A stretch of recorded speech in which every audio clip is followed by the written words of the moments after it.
እማሆይ ማይገነት ቤት የአርባው ሥራ ተጀምሯል። እነማሆይ ይመኙሻል አሁን ለማሆይ አዛኝና አሳቢ ሆነዋል። ባለፈው ሰይጣን ገፋፍቶን የበደልንሽን ይቅር በይን ብለው ይቅር ተባብለው በፍቅርና በሰላም የአርባውን ሥራ እየሠሩ ነው። ሞሃ ያጸደመ ቤትም ጸባያቸውን አሳምረው ጠዋት ማታ በትጋት እያገለገሉ ነው። አሁን በአባ ዘራ ብሩክ ሞት ምክንያት ሁሉም በፍቅር ተከባብሮና ተሰባስቦ በሰላም እየኖሩ ነው። እማሆይ ማይገነትን ሁሉም አከበራት፣ ከፍ ከፍ አደረጋት።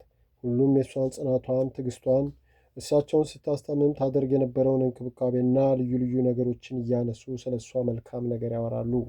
ከገዳም እስከ ከተማ ድረስ ስለ እሷ የሚወራው የነበረው ሁሉ የአባ ዘራ ብሩክ ጸጋና በረከት አድሮባታል እያሉ ከፍ ከፍ አደረጓት። ሰይጣን ዘዴውን ጥበቡን ቀይሮ በውዳሴ ከንቱ ሊጥላት በየሰው ልቡና ገብቶ ምድራዊ መልአክ አደረጋት። ሁሉም እንዲንከባከባት አፈር አይንካሽ እንዲሉ አደረገ። እማሆይ ማይገነት እንደዛ እንደ አባታቸው ገዳይ ያዩዋትና ሞቷን ጥፋቷን ይመኙ የነበሩ ሁሉ ይቅርታ እየጠየቁና ከእሷ በታች ሆነው አንገታቸውን ደፍተው ስርስሮ አሉ። በአንድ በኩል ይህን ያደረገላትን ፈጣሪ ስታመሰግን፣ በአንድ በኩል ሰይጣን መውደቂያ ጉድጓዴን እየቆፈርና ጥሎ ሊቀብረኝ እያመቻቸኝ ነውና ፈጣሪ አደራ ከዚህ ከሰይጣን ወጥመድ የማመልጥበትን ጥበብና እውቀቱን ስጠኝ፣ ለዓይኔ የመንፈስ ቅዱስን መነጽር ስጠኝ እያለች ትጸልያለች። ሰዎች ቀረቡኝ፣ ወደዱኝ፣ አመሰገኑኝ ብላ ደስ አይላትም። በጣም እየፈራችና ነገሮችን በጥርጣሬ እያየች ነው። እማሆይ አጸደና እመቤት የእሷ በሰው ሁሉ ዘንድ መወደስና መወደድ ውስጣቸውን ቢያንገበግባቸውም እንደ በፊቱ ደፍረው ክፉ ሊናገሩ ግን አልቻሉም። ምክንያቱም እነሱ ሀገር ለሀገር ሲዞሩ እሷ ከእሳቸው ጋር ተጨብጣ እስከ መጨረሻው ካጠገባቸው ሳትለይ ማስታመሟና ሲሞቱ የእነሱ ያለመኖር በሁሉ ዘንድ በጣም ስላስነቀፋቸውና ለራሳቸውም ቢሆን ትልቅ ስህተት መስራታቸው ስለታወቃቸው በምን አንደበታቸው ይተንፍሱ፣ ብቻ የሆዳቸውን በሆዳቸው ይዘው እነሱም እንደ ሰው ምስጋናቸውን እያዥጎደጎዱ በውሸት ደስተኛ መስለው ስርስሯ ይላሉ። ለአርባው እና አባ ላከ የእማሆይ ቤተሰቦችና ብዙ ሰዎች መጡ። እማሆይ ማይገነት አባቴ ገብረ ክርስቶስና አባቴ ዘመድኩን ደህና ናቸው? ወሬያቸውን ሰምታችሁ ታውቃላችሁ? አለች አባ ላከና አባ ጽጌን እያየች። ሰሞኑን ያየችው ህልም የሆነ ጥርጣሬ እየጫነባት የእነ አባ ገብረ ክርስቶስ ስም ሲጠራ ሁሉም ደንግጦ እርስ በርስ ተያዩ። አባ ላከ መደንገጣቸውን እንዳታውቃ ትን እንዳላቸው አፋቸውን ይዘው ብለው ትንታ ደግሞ ደጋገመኝ ብለው ትንሽ ዝም ካሉ በኋላ ደህና ናቸው አሉ በውሸት። የአባቴን ሞት እንዲነግሯቸው ላኩባቸው አለች በሆዷ። ምን ነው ተደናገጡና ተያዩ አለች በጥርጣሬ እያየቻቸው። አዎ ልክ ያለሁ አሉ። እኔ ሰሞኑን ክፉኛ ስላቃዠኝ በጣም ተጨንቄ ነበር። ግን በእርግጥ በሕይወት አሉ አረጋግጠዋል አለች ወደ አባ ላከ አትኩራ እየተመለከተች። ምን አየሽ ልጄ አሉ እሳቸውም አትኩረው እየተመለከቷት። አባቴ ዘራ ብሩክ ባረፉ ልክ 25 ቀን የሆናቸው ሌሊት ሦስቱም ከእግር እስከ ራሳቸው ነጭ በነጭ ለብሰው አባቴ ዘራ ብሩክ ከፊት፣ አባቴ ገብረ ክርስቶስ ከሳቸው ኋላ፣ አባቴ ዘመድኩን ከሁለቱም ኋላ ሆነው ይሄዳሉ። እኔ አባቶቼ ወዴት ሄዳችሁ ነው ልከተላችሁ? ወዴት እየሄዳችሁ ነው ልከተላችሁ ስላቸው አባ ዘመድኩን ቆጣ ብለው አሁን የምንሄደው ብቻችንን ነው፣ እንዳትከተይን ሌላ ቀን መተሽ ታይናለሽ አሉኝ። እኔም ደንገጥ አልኩኝና አሃ ለካ እናንተ ገዳም ሴት አትገባም ብዬ ቆሚያ እያየኋቸው ሦስቱም ጥፍት አሉብኝ። ወዲያው ብንን አልኩና ሰውነቴ ተረበሸ። እነሱም የሞቱ መሰለኝ። ብዙ ጊዜ ቋሚ ከሟች ጋር አብረው ከሄደ ሞቷል ወይም ሞቱ ቀርቧል ስለሚባል ሰጋው አለች። አባ ጽጌ ድሮስ ቅድስት አይደለሽ ሁሉ ይታይሻል አሉና በሆዳቸው አይ ልጄ እነሱስ ደህና ናቸው። ድሮም እኮ በሕልም ሟችና ቋሚ መች ይለያያል ብለሽ ነው? ሁሉንም ስለምትወጃቸው ነው አብረው ያሳየሽ። ለመሆኑ ልጄ ይህን ጠላ የቷ ባለሙያ ነች የጠመቀችው? ገና አንዱን ኩባያ ጠጥቼ ሳልጨርስ ራሴን ዥው ዥው ያድርገኝ ገባ አሉ ወሬ ቀይረው። ጠላውስ ገሌ የሚባል ባለቤት የለውም፣ ሁሉም በህብረት ነው የጠመቀው አለች ወሬ ለመቀየር የመጣ ጥያቄ መሆኑ ስለገባት። እና አባቴ የሆነ ነገር በእርግጥ ሆነዋል፣ ሁኔታቸውን አላማረኝም አለች በሆዷ። ከአርባ በኋላ አባ ላከ በጠዋት ተነስተው እማሆይን እስቲ ቁጭ በይ ልጄ አሉ። አባ ላከ አይናቸው በእንባ ተሞልቶ እማሆይ ማይገነት ብላ አትኩራ ተመለከተቻቸውና አባቴ ምንድን ነው እንደፈራሁት እና አባቴ ሞቱ አለች ጮክ ብላና ወንበሩ ላይ ዘጭ ብላ እየተቀመጠች። አዎ ልጄ ሁለቱም ተከታትለው ሄዱ፣ የኔ ብሩካኖች ሄዱ። ወየው ለኔ ወየው ወየው አባቶቼ እኔ ጸሎታችሁ፣ ምክራችሁ፣ አለኝታኝነታችሁ ቀረብኝ።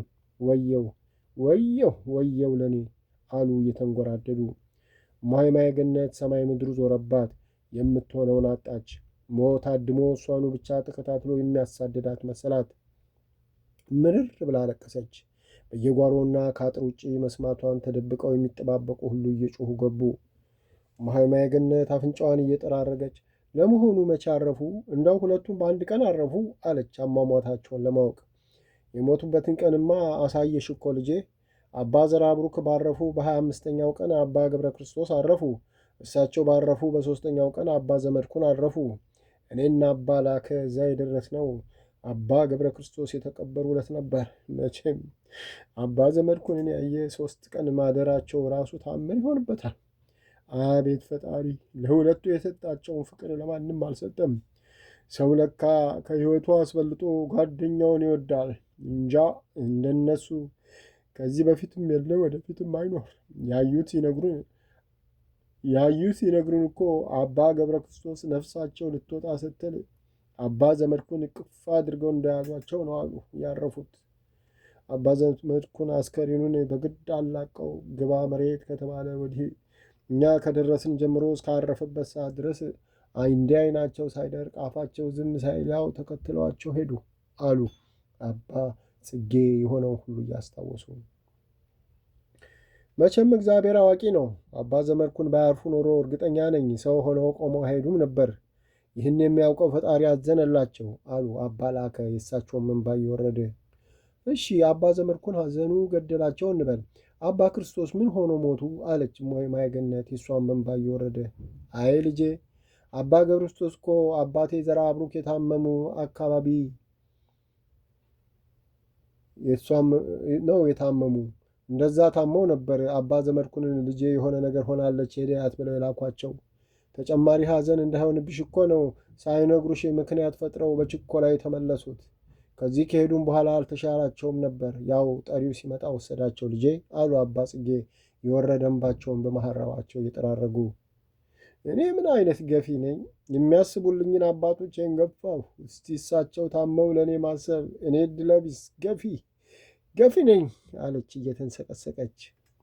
እማሆይ ገነት ፊቷን በሁለት እጆቿ ሸፍና ትንሽ ቆየችና እኔ የምለው ፈጣሪ እንደዚህ ያሉ ቅዱሳን አባቶችን ለምንድን ነው በበሽታ የሚያሰቃያቸው? ለሱ ብለው ራሳቸውን በጣሉ፣ ለሱ ብለው ከሰው ታራ ወጥተው በረሃብ በጥም በብርድ እረ ስንት ሆነው አንድ ስጋቸውን ሳያስደስቱ በከሱ በጠቆሩ ያህል በቃ ብሎ ለምን በበሽታ ተሰቃይቶ እንዲሞቱ ይፈቅዳል? ለምን ፈጣሪ ይህን ያደርጋል? አለች እጆቿንና ዓይኗን ወደ ሰማይ ሰቅላ። መቼም ምን ቢመለኮሱ ዞሮ ያው ልጅነት አይቀር ሆኖብሽ ነው እንጂ ይሄ ጠፍቶሽ አይደለም ልጄ። እሱ እኮ የሚፈትነው ወዳጆቹን ነው። ለምን ክብራቸውን ጸጋቸውን እጥፍ ድርብ አድርጎ በክብር ሊያኖራቸው ነው። በምድርማ የደላው የሞላለት ዋጋውን ተድላ ደስታውን ከዚሁ ጨረሰው እኮ። እነሱ ግን በመከራቸው ከፀሐይ 7 እጅ አብርተውና ደምቀው በመዝሙርና በምስጋና በልዕልታ በመላእክት ታጅበው ወደ እሱ የሚሄዱበት መከራ ስቃያቸውን በመታገሳቸው ነው በቀኙ ያቆማቸው ልጄ አሉ አባ ጽጌ። እማሆይ ገነት ይህን ሲሏት አባ ዘራብሩክ የነገሯት በተለይ ነፍሳቸው ስትወጣ ይሰማት የነበረው ልትናገረውና ልትገልጸው የማትችለው ዜማና ያ ያማረ ጣፋጭ ሽታ ብቻ ሁሉ ነገር አሁን እንዳለ ሆኖ ታያት። ያ ሐዘን የጠላበት ፊቷ በራ። ፈገግ ብላ ልክ ነው፣ ለዛ መዓዛ፣ ለዛ ዝማሬ፣ ለዛ ሰላም፣ ለዛ ጥንትን ለሚያለመልም ደስታ ዕድሜ ልክ ያልጋ ቁራጭ ቢሆኑ የማይቆጭ አባቶቼ አልሞቱም። መራብ፣ መጠማት፣ ማዘን፣ መጨነቅ ወደሌለበት ሰላም፣ ተድላ፣ ደስታ፣ ዝማሬ፣ ምስጋና ወዳለበት ዓለም ደስ ብሏቸው ሊኖሩ የሄዱት። እዛ ደግሞ ሞት የለም ሕይወት እንጂ። ስለዚህ አባቶች አልሞቱም አሉ። ሲሄዱ እኮ አይቻቸዋለሁ። 3ቱም ነጭ ልብስ ለብሰው ደስ ብሏቸው እየሳቁ እንደ ሕፃን ልጅና እንደ አንበሳ ጥጃ እየፈነደቁ ነው። ስለዚህ ለምን እናዝናለን? ለምንስ እናለቅሳለን? ከዚህ መከራና ስቃይ ከሞላበት ዓለም ስለሄዱ መደሰት ይገባናል አለች መላ ሰውነቷ በደስታ አብርቶ። ተባረኪ ልጄ። ድሮስ የለበስነው ሥጋ ደካማ ሆኖና እኛም እስከምንጠራ ለምን ተለዩን ብለን እንጂ ማልቀሳችን ይሄ ሲታሰብ እንባ ፍሰን ሳይሆን የምንሸኛቸው እኛም እንደ መላእክቱ በእልልታ በዝማሬ በደስታ ነበር አሉ። ፊቷ ባንዴ ተለውጦ እንደ ማለዳ ፀሐይ አብርቶ ሲያዩ ተደስተው። መቼም ከእንግዲህ ለእነሱ ማዘን ማልቀስ አበቃ። አሁን ወደ ራሳችን ተመልሰን እኛንም እነሱ የደረሱበት እንዲያደርሰን በጾም በጸሎት እየተጋን ፍለጋቸውን ተከትለን መጓዝ ነው ያለብን አሉ አባ ላከ። አዎ አባቴ፣ ከእንግዲህ ማልቀስ ለራስ ነው፣ ማዘን ለራስ ነው። እነሱም ማዕዳቸውን ተወጥተው ወደ ወደዳቸው አምላክ ሄዱ አለች ፊቷ በብርሃን እንደተሞላ። በማግስቱ እና አባ ላክና ቤተሰቦቿ ተሰነባብተዋት ሄዱ። እማሆይ ገነት በአባቶቿ ሞት ከእነሱ በሥጋ መለየትና እንደ ሥጋ ሐሳብ ጠዋት ማታ አጠገቧ ሆኖ የሚመክር የሚያጽናና በማጣቷ ቅር ብትሰኝም አባቶቿ ፈጣሪዎቹ ፊት ሆነው ጠዋት ማታ ከመላእክቱ ጋር ከ24ቱ ካህናተ ሰማይ ጋር ከቅዱሳኑ ጋር በሚያቀርቡት ምስጋናና ጸሎት እንደሚያስቧትና በመንፈስ እንደማይለዩዋት ስታስብ ደስታዋ ወሰን ያጣል። እሷም የዚህ ዓለም አኗኗሯ በቶሎ ተፈጽሞ ወደ አባቶቿ ለመሄድ እየናፈቀች ከትሩፋት ላይ ትሩፋትን ትጋትን ከቀድሞውን በበለጠ እየጨመረች ተጋድሏን አበዛች። የእማሆይ ቤተሰቦች ገዳም መጥተው ሲጫወቱ ወንድሟ እማሆይ የአቡነ ናትናኤልን ገድላቸውን ካነበብኩ ጀምሮ ሆድ ሆዴን የሚበላኝ ነገር የአቡነ ናትናኤል የረፍታቸውን ቀንና ይህን ገዳም የመሠረቱበትን ቀን ታቦት ወጥቶ ሲከበር የተወለዱበት ቀን ግን በቅዳሴ ብቻ ታስቦ መዋሉ ለምን እያልኩ ሳብሰለስል ነበር። አሁን አባታችን አባ ዘርአብሩክም ያረፉበት በሳቸው ልደት ቀን ወሩ ቀኑ አንድ ስለገጠመ አባታችን የመላው ማኅበር ፈቃድ ሆኖልን የአባታችን አቡነ ናትናኤል የልደታቸው ዕለት ታቦት ወጥቶ ቢከበርልን በዛውም የአባታችንን የአባ ዘርአብሩክ መታሰቢያ ይሆናል አለ ከመቀመጫው በትሕትና ብድግ ብሎ። አዎ አባታችን እሱ እንዳለው ይህ በዓል ፈቃዳችሁ ሆኖ ቢከበር ለበዓሉ የሚያስፈልገውን ሁሉ እኛ እንችላለን፣ ብቻ ፍቀዱልን አለ ትንሹ ወንድሟ። አባ ለአከም ቀጠል አድርገው መቼም ሁሉ ነገር ያለ ጊዜው አይሆንም፣ ሆኖ እንጂ እኔም እዚህ አስተዳደር በነበርኩበት ጊዜ በዚህ ጉዳይ ላይ ብዙ አስቤበት ከማኅበሩም ተወያይተንበት ነበር።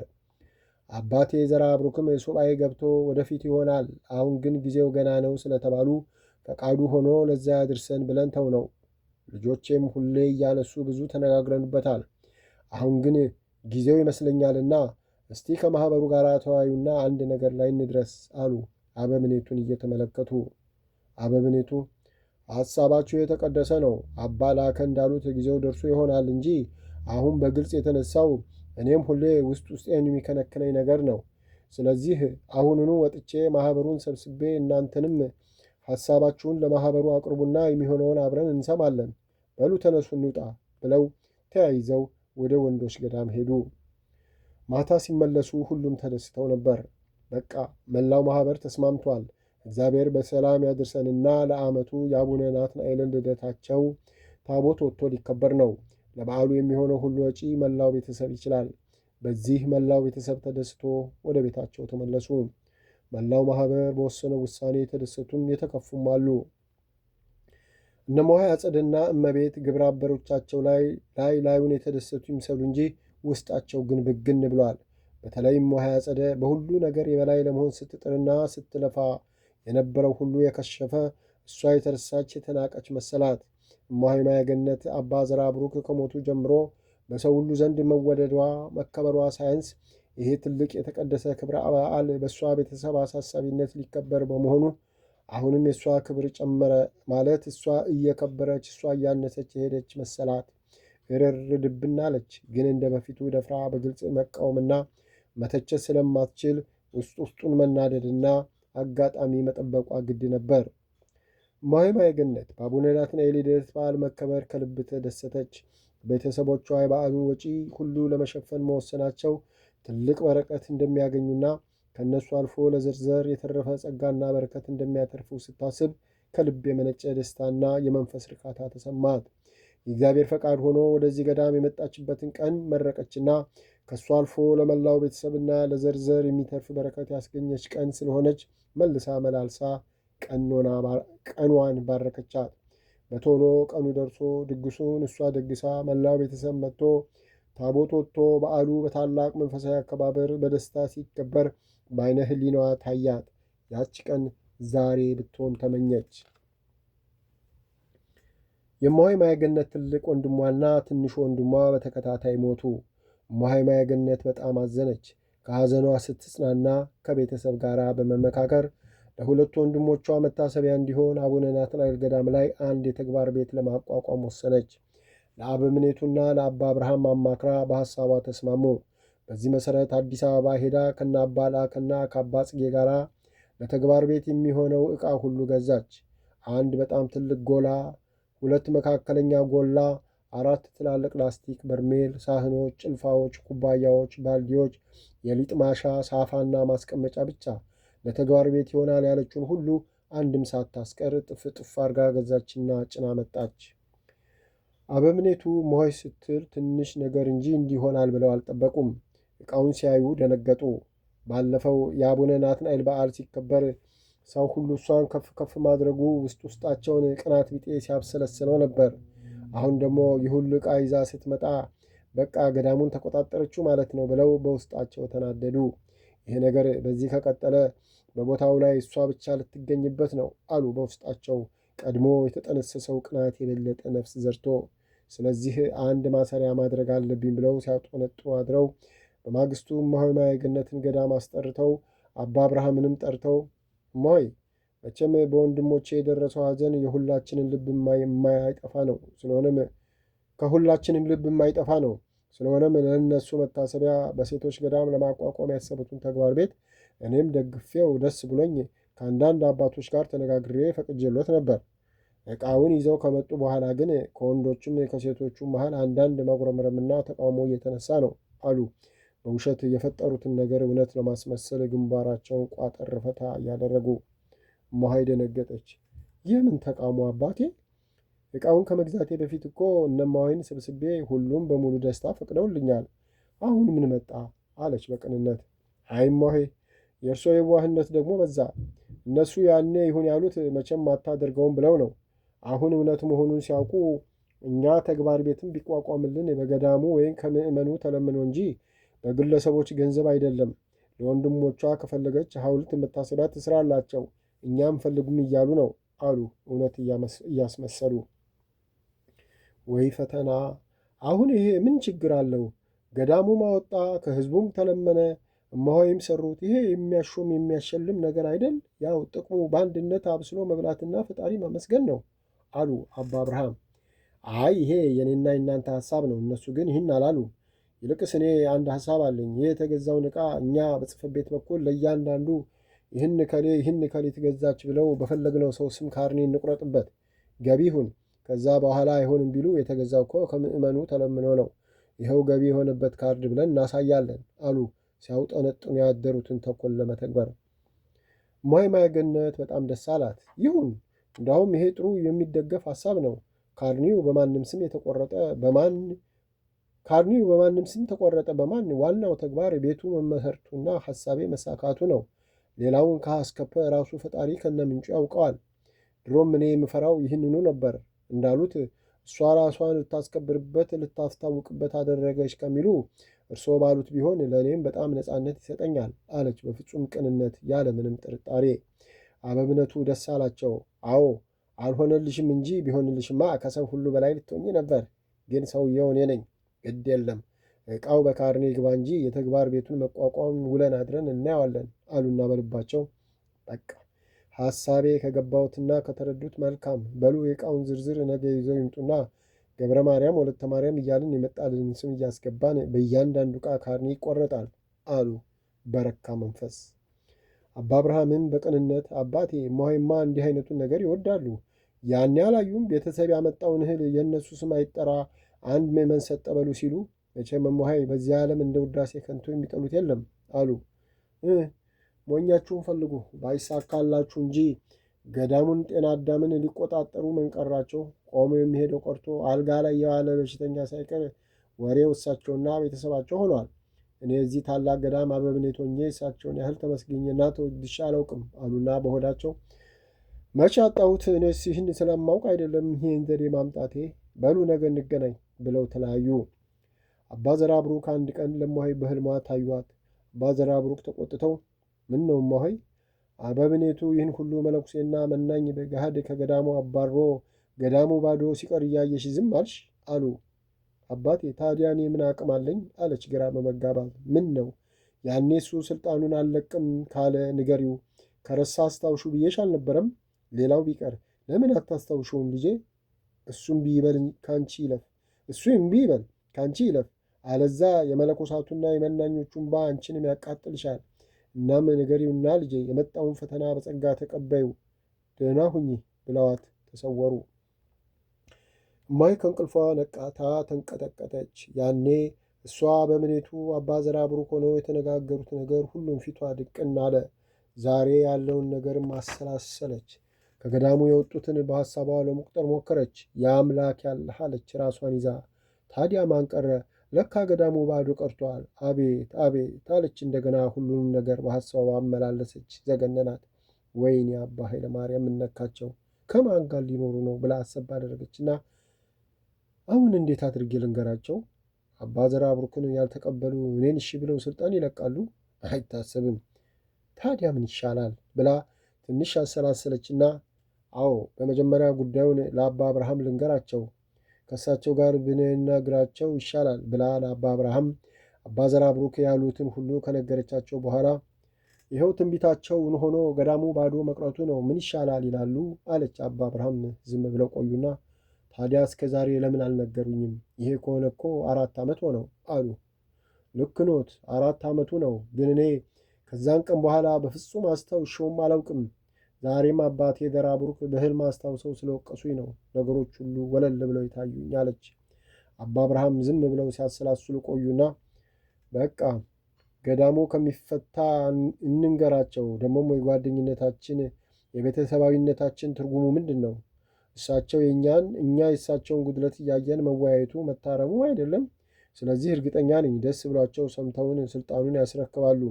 ደግሞም የትንቢቱ መፈጸሚያ መሆን የለባቸውም አሉ ከልብ ቅንነት በመነጨ። በቃ እኔም ያሰብኩት ይህንኑ ነው።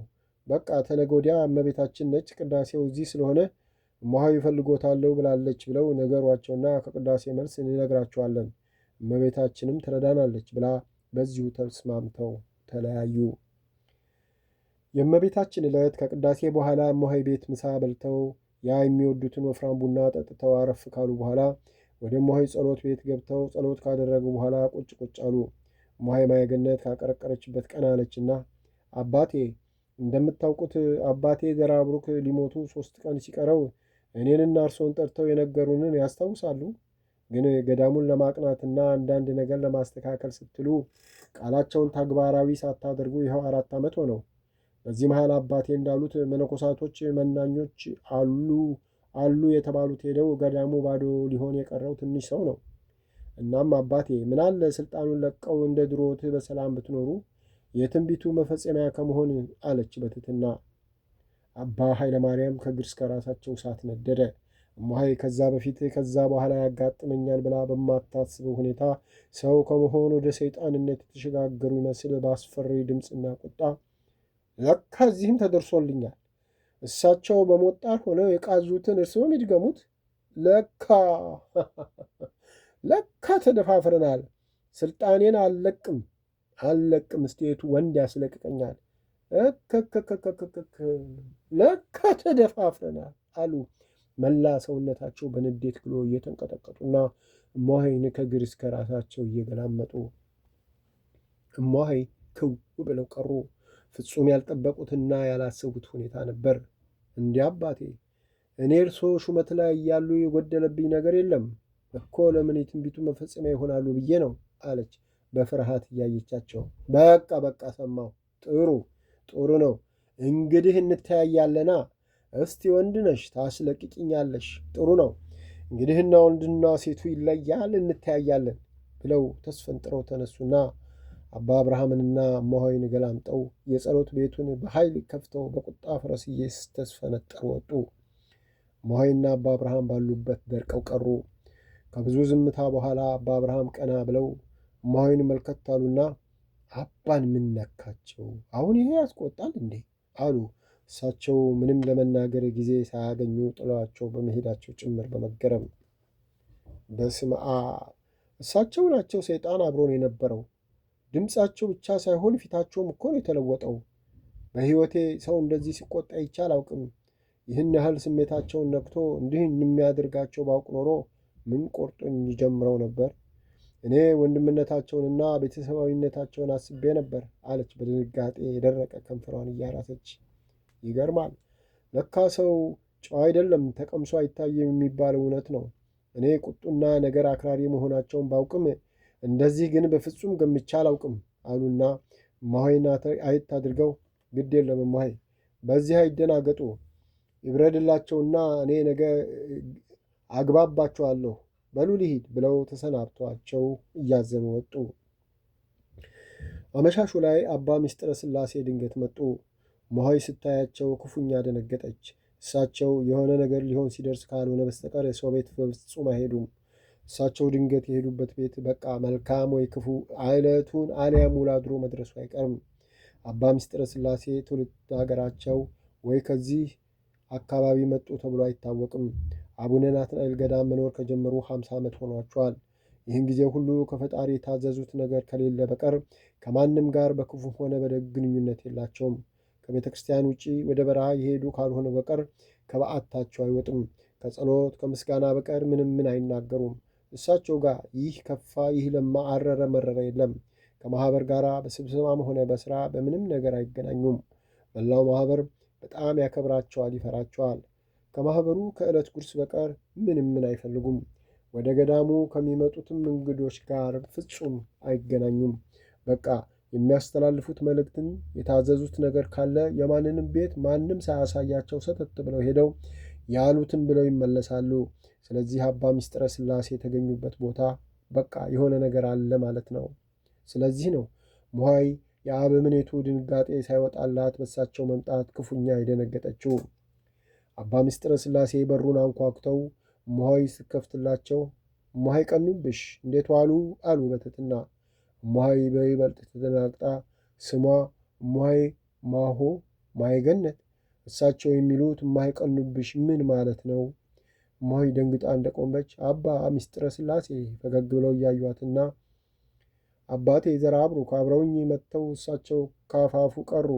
እኔን እማሆይ ቀኑብሽ ቤት እደርና እዚህ እጠብቅሃለሁ በጠዋት ና ብለውኝ ነው የመጣሁት አሉና አልፈዋት ወደ ቤቷ ውስጥ ገብተው ፊት ለፊት ያለው መደብ ላይ ወጥተው ቆመው ጸሎታቸውን ጀመሩ። እማሆይ ማየገነት ሁሉ ነገር ፍርሃት ለቀቀባት። ቀስ ብላ ገብታ በሩ ስር ቆማ አባ ምስጢረ ሥላሴን ቀስ ብላ በፍርሃት እየሰረቀች ትመለከታቸዋለች።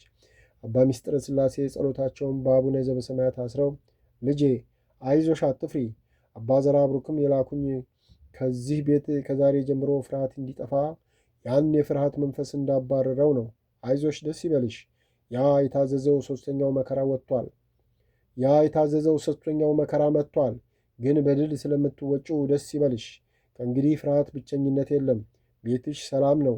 አባቴ ዘርአብሩክ አይዞሽ ብለውሻል ብለው በቀሚስ ኪሳቸው የያዙትን ቅባ ቅዱስ አውጥተው ግንባሯንና መላ ሰውነቷን ቀባብተውና የተረፈውን ሰጥተዋት በይ ወደ ጸሎትሽ ሂጂ፣ እኔም እዚሁ ስጸልይ አድርና በጠዋት አባቴ ዘርአብሩክ ስለሚጠብቁኝ ይሄዳለሁ አሉ። እማሆይ ያ ሁሉ ፍርሃትና ሐሳብ ከላይዋ እንደ ቆሸሸ ሸማ ውልቅ ብሎ ወደቀ። ደስ የሚል መንፈስ ተሰማት። ብርታት፣ የመንፈስ ጥንካሬ ውስጧን ሞላ።